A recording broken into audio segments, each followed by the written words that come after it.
Rose, now tell me about your experience riding the bus before the incident last year. Did you ever pay your fare and then get left by the bus driver? Rosa, yes. James Blake, the bus driver that radioed the police, was also the same driver that left me several years ago standing in the rain after I paid. There's probably not a Negro who rides the bus that hasn't been left behind at least once. Although there was only one white passenger on the bus when this occurred years ago, I had to exit the bus after paying and re-enter in the rear. If no white riders are on board, we can walk directly down the aisle to the designated colored section. Nola.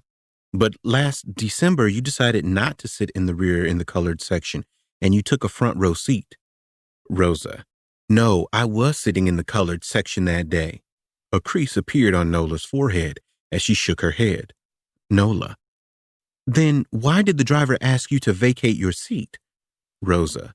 Where the colored section begins depends on how many white people are on board. As the bus fills up with white passengers, the sign is moved back further and further to make room for them. Whites get to sit no matter what. That day, the colored section started 5 rows back.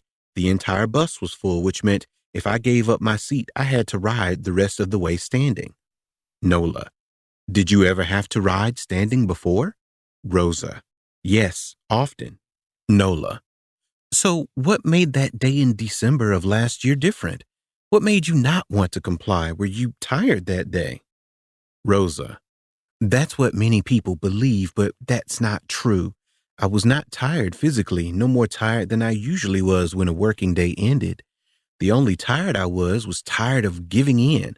I was tired of being treated like a second-class citizen and giving in to segregation laws designed to humiliate Negroes, strip us of our dignity, and make us lesser human beings. Growing up in Pine Level, Alabama, school bus transportation was unavailable to us. I remember the school bus picking up the white kids to go to their new school while all the colored kids had to walk.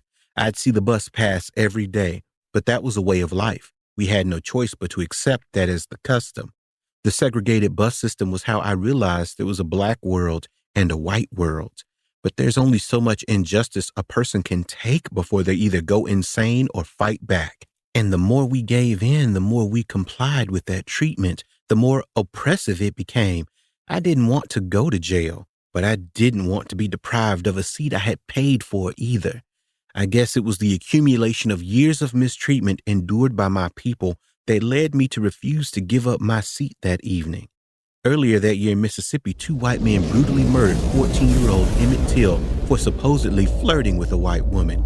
Emmett's killers abducted him from his great-uncle's house at night and beat and mutilated him before shooting him in the head. Then they tossed his body in the Tallahatchie River.